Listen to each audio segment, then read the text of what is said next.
Hi, and welcome to another Monday in my classroom. Today I would like to introduce you to Henry the Gnome.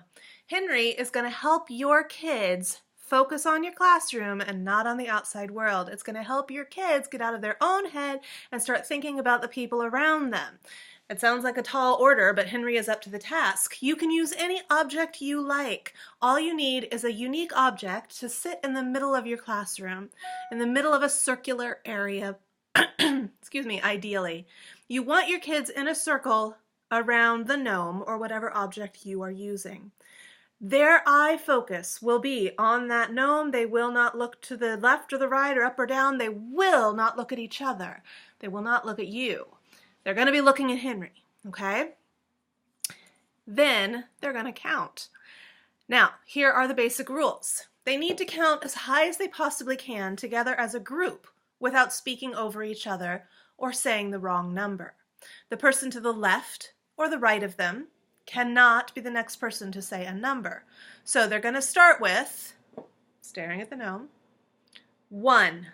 And then somebody somewhere else in the room is going to be staring at the gnome and they're going to say 2, 3, 4, all the way up to however far they get before they either A, speak over each other, or B, someone to the left or the right of them says the next number, or C, they say the wrong number altogether. And they're going to see how far they can get as a team.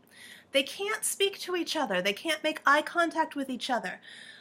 One thing they will end up doing, though, and it's a good thing, one thing they will end up doing is creating some sort of communication system amongst themselves that does not require verbal communication. So in order to warn somebody that they're about to be next in speaking, they might go 97, right? Or they may establish a pattern. Oftentimes that pattern looks like a star. If you were to string it out, it would look like a star. They may establish a pattern of who will speak when. And then they get going really, really quickly, and it's pretty exciting until somebody makes a mistake.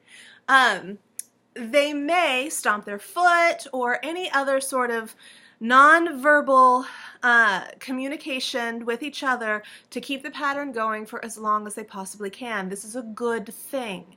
You may have groups that don't do this. You may have groups that continue to try and get as high as they possibly can without ever forming any sort of communication. This is fine too, because it's still working on focus and it's still getting them off the outside events of their lives and on the inside events of the classroom. But what you're really hoping for is that without telling them, they're going to start communicating with each other.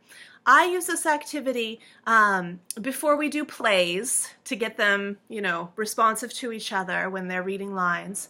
Or I use this activity before any kind of group work that I need them to be doing, because I want them to be focused and I want them to be listening to each other. And this is just a nice little activity for their brain, a little warm-up for their brain to get them present and in the moment and aware of the people around them. So this Monday, my classroom has been brought to you by Henry the Gnome.